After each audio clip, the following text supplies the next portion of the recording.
Now, the MSU Federal Credit Union Coaches Show. Leading by 16, they handle the pressure. Nice job. The best thing to me, Audrey, is we have not hit our ceiling, not even close. We're playing really well right now. I think we're starting to get into a groove. I think we're starting to kind of settle in a little bit. You know, there's going to be fans that always speak their mind, and focusing on what I'm doing and controlling what only I can control, because that's really all that matters. Sometimes I don't appreciate what we've done, and I catch myself looking up at the banners and saying, wow, you know, we've done a lot. There's so much more to be done. With the second half of the Big Ten men's basketball season upon us, teams in the league are starting to separate themselves. And Izzo is happy to see that his team is separating themselves in the right direction. With wins over Michigan and Maryland this week, the Spartans are just a half a game out of first place in the conference.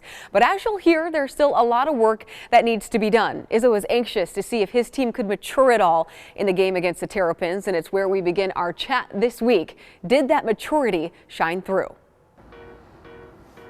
At times, you know, I still think something's missing a little bit. I think it's a little bit in our leadership. Our point guard's got to take over games more, the quarterback. To their credit, we found a way to come back and win it at the end, and that's part of the deal. But we're still having a problem playing 40 minutes of basketball, and that's what everybody's searching for. Just like Mel's 60 minutes of football, very seldom do you get it. But I think we could get it at a higher rate than we're getting it. You mentioned too having a two-headed monster in Tyson and AJ, but do you maybe feel as though Joey and Malik Hall could turn into a two-headed monster for you with how they've been playing in these last couple of games? I think Joey and Malik are, you know, they're averaging over 20 points and 10 rebounds between them. They're shooting an enormously high percent. Right now, they've been the rock of our program. You know, AJ comes off that great game against Michigan, and then, you know, it's just putting things back to back. It's being mature enough to not be satisfied. Everybody wants the coach to give them credit. You know, you give them credit when they consistently do things on a regular basis. And we have been consistently inconsistent. What did you say to them then after the game? You know, I did. I just talked to them about, you know, why we think certain guys cannot handle success.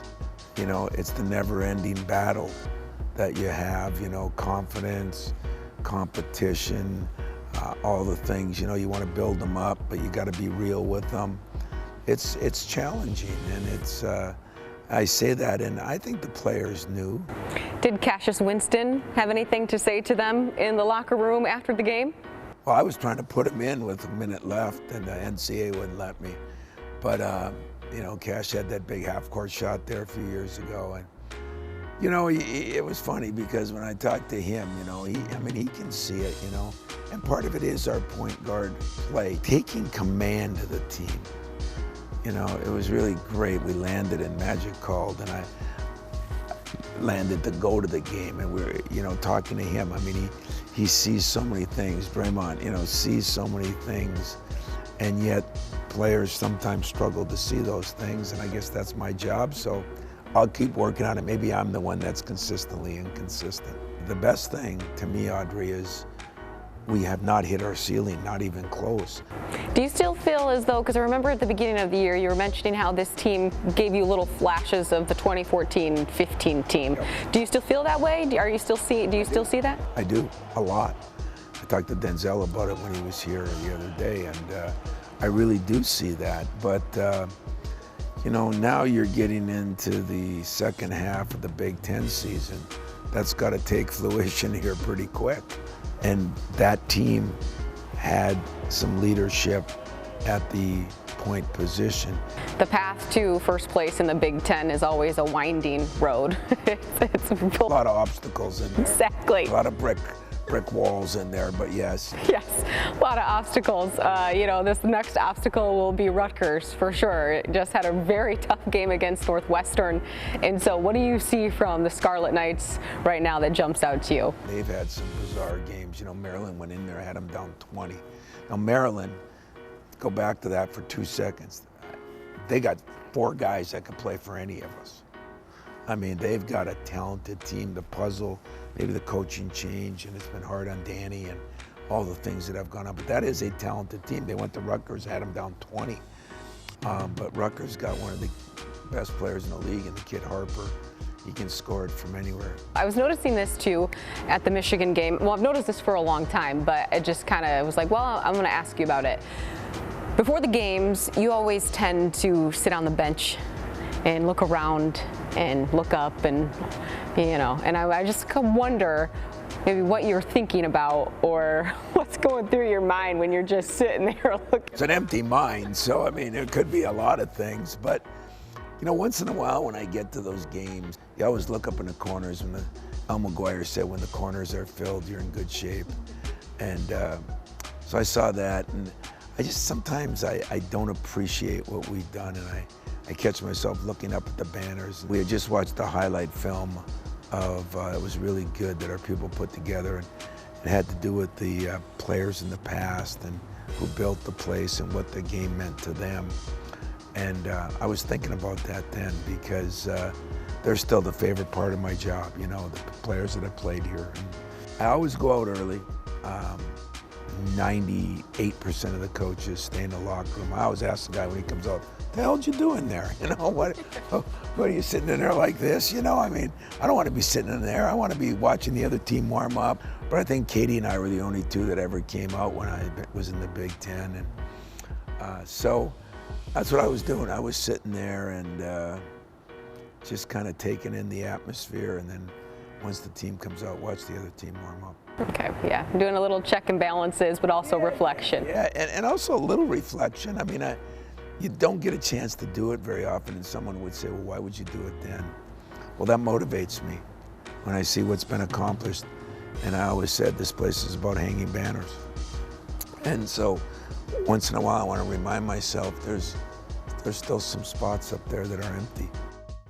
Izzo is on a mission to win a second national championship, and if Hauser keeps playing like he did against Michigan and Maryland, the Spartans have an even better chance. We sit down with Joey after the break.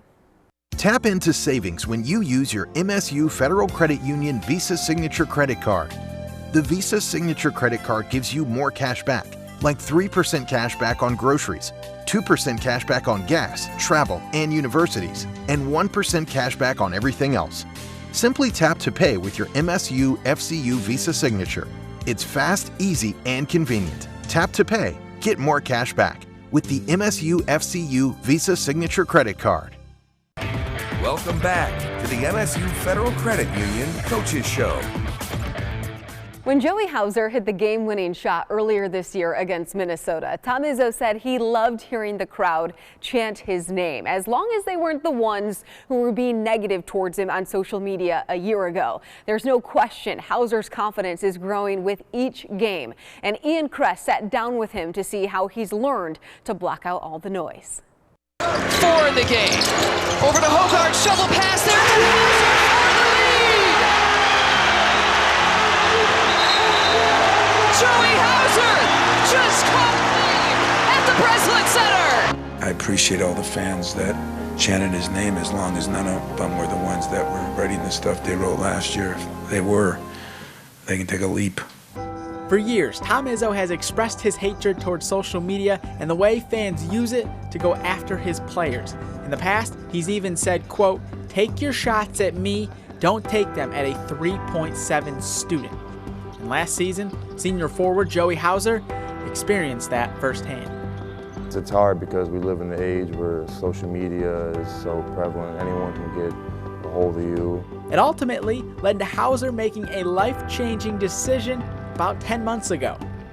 I just got rid of that because it's not like a real reality. So I got rid of social media, and that's helped a lot, just with focusing on what I'm doing and controlling what only I can control, because that's really all that matters. How, like you kind of were saying, how refreshing has that been, not having that, in a way, like probably what Izzo says a lot, that virus. Every day is just better than what it was when I had social media, and you might not think much of it if you do have social media, but just spending less time on my phone, less time whatever it is. Probably gives you a lot more time to focus on basketball, right?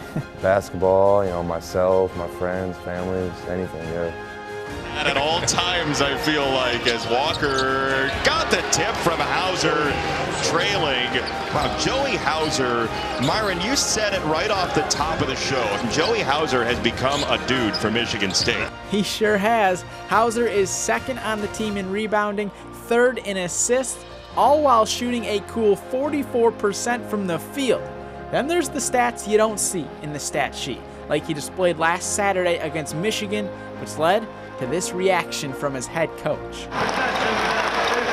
It looked like he was tearing up or something, so, you know, he gets caught up in those moments, especially those rival games. You know, he loves just kind of that atmosphere, but yeah, I mean, it's just a hustle play that, you know, can get a whole team going. Those tough and hustle plays started for Hauser as a youngin' growing up in Stevens Point, Wisconsin with his older brother Sam, who is currently playing within the Boston Celtics organization. We have an older sister as well, and she's a really good athlete too, so she would beat up on us, and definitely being the youngest, you had to get tough and be able to play with the big boys, my dad always say, so couldn't come in the house running and crying to mom and dad about something that big sister and big brother did, so every day was competitive, no matter what we did. Who's the best athlete out of the three of you? Me, for sure, yeah. Playing at Michigan State has been an adjustment for Hauser, but not as big as an adjustment it's been for Matilda Ek. And when we come back, you're going to find out why, because we go one-on-one with the Swedish standout. Welcome back to the MSU Federal Credit Union Coaches Show. The road to East Lansing wasn't the smoothest for Swedish guard Matilda Ek. The freshman was originally supposed to join the MSU women's basketball team last year, but due to COVID-19, she wasn't able to do so because she could not get her visa. As they say, good things, though, come to those who wait, and Ek is currently the top scoring freshman in the Big Ten. And as our Nick Mantis shares, her Swedish is as pure as her jump shot. Let me start off with this. I practiced a little bit before this. Du madu. Is that, did I say that correctly? Hur mår du? How are you? Yes. Yeah. Hur mår du? Hur mår du? Okay. Yeah. Butchered that completely, so my apologies. Yeah.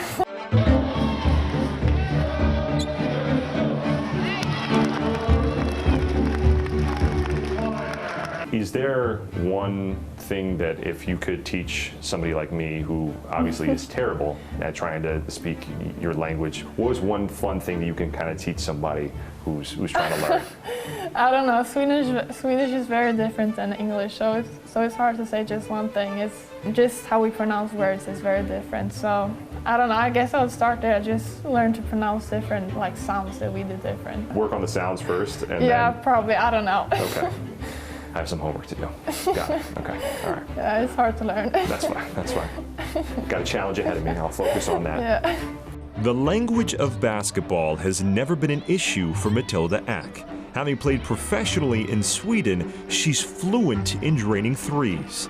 But when she's off the court, the real challenge begins. Yeah, like with the language, it's been much harder off the court. I mean, like going to school and having all my classes in English and just like being social in English has been the hardest part for me, because I mean I've never done it before, and I mean I've only studied English at school, and I play with other international players, so we've had to speak English at practices and at games, so that was not very hard. I mean, it was an adjustment because everyone speaks English here, but I mean that was not the hardest part. The hardest part was to get used to talking English all the time, even off the court.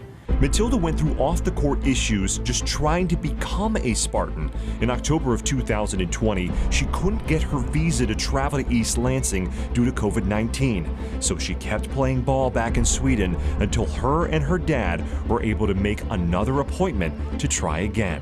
When you and your dad were able to go over to Poland and go get your visa, how excited were you for that moment of just the realization that I'm coming to East Lansing, I'm gonna be a Spartan, and who did you call first?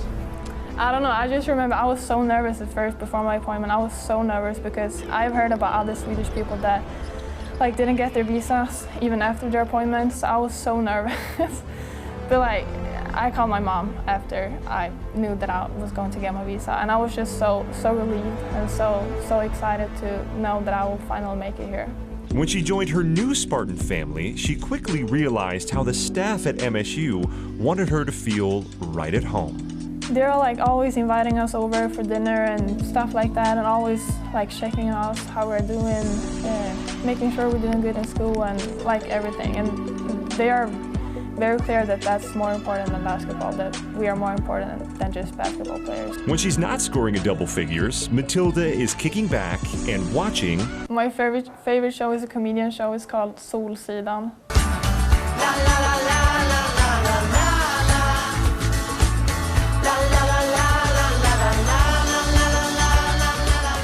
What do you love about that show? I don't know, it's just easy to watch. It's a comedian show, so it's just like, I don't know, relaxing to watch, I guess. Able to de-stress after kind of a long day with a lot going on. Yeah. Due to season-ending injuries to some of the Spartan starters, Matilda has been asked to take on a lot of responsibility as just a freshman. You've really risen to the challenge, and you're putting on shooting performances that me and a bunch of my buddies could dream of, you know. So what's it been like to you to see, okay, and not only am I learning and getting a lot of experience, but I'm really excelling at this, in this program and at this level? Yeah, I mean, it's been very fun, and as you said, a very good experience for me. Yeah, I get a lot of trust from my coaches and teammates, and that, I mean, that's very important to me.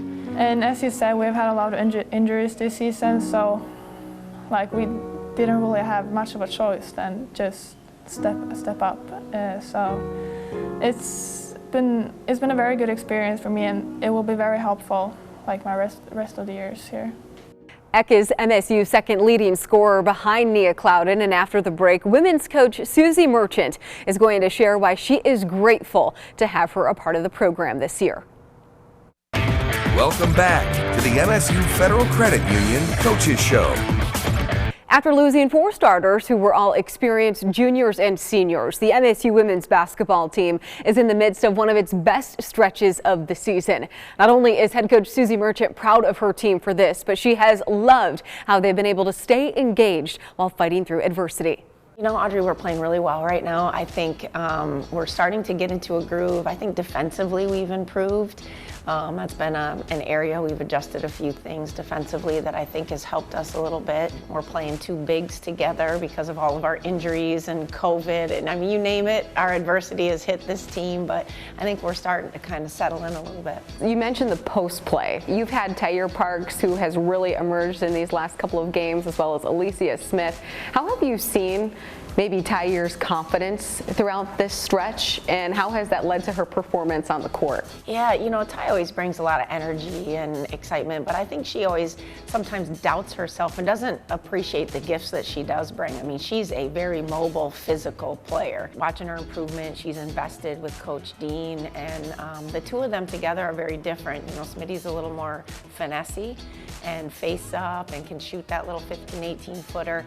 But we've been really working to put the 2 of them together a lot, and they're feeding off each other. One's like your power bully ball guy, and the other one's a little more finesse and face up. But together they've really done well. What did they say when you went to them sort of with that game plan or approach at first? I mean, you're never going to complain about getting more playing time and having opportunities together. Our biggest thing now is like, how do we manage that, you know, in terms of when to do it, who to do it against. Sometimes it's matchup, but Ty has really done a good job. I mean, she's like strong and athletic, but that kid can move and she can guard on the perimeter, and she's proven she can do that. So it gives us some flexibility now. Yeah, she is very bubbly too. She has great personality. And so how have you seen her 2 grow in that way, maybe throughout her time here? Because she has been through a lot. She's had a lot of adversity that she's had to work through. I think, you know, part of it is with Ty is just staying consistent in who she is. That's who she is. She loves to dance. She's a smiling kid. She's a happy kid. And sometimes I don't think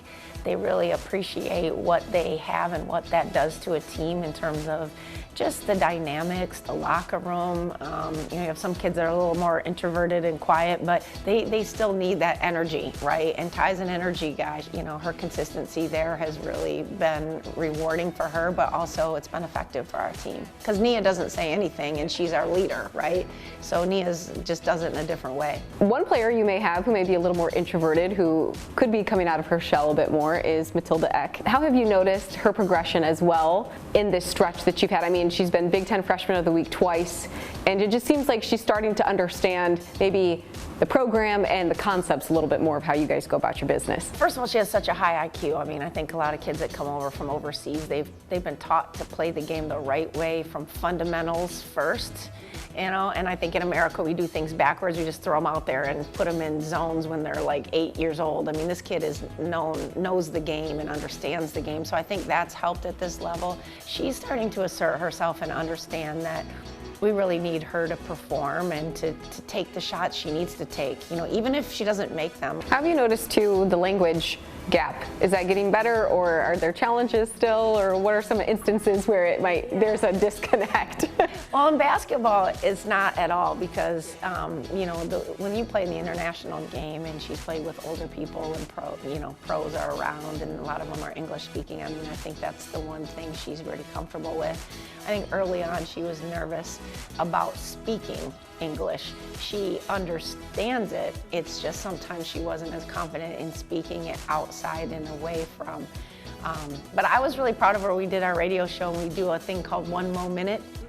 And in the minute they have rapid fire questions, and they're kind of American questions, to be honest, like what actress would play you? Or, oh, okay, yeah. Just different things. That's hard for anybody. It's hard for really. anyone. It's a lot of pressure for anyone. Yeah. And she ended up with like 13 or 14 answers, which was pretty quick. And I said, you can't say that you don't understand English very well when you can pop off those questions like that. So I think she's more confident now than she was certainly when she got here in August. Do you think that she is adjusting well and she's liking Michigan State? Oh yeah, I think so. You know, the one thing about Matilda, I don't know if a lot of people know this, but when you're in Sweden and you're a good basketball player, when you're young, it's kind of like the hockey life. You move away from home.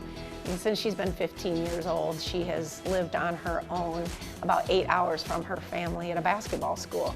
So she's used to kind of being independent and doing things for herself, which I so appreciate. I mean, she's just a different breed when it comes to, you know, gratitude and appreciation. She does things for herself. You know, you don't have to hold her hand or, you know, check on her all the time. I mean, she's a very self-sufficient person and a self-motivated person, and a lot of that comes from where she came from. Well, thank you for sitting down with us. Yeah, appreciate it. Thanks for having me. Yeah, we'll see you soon, I'm sure. We hope you enjoyed this week's episode of the MSU Federal Credit Union Coaches Show. And as always, have a safe and happy weekend.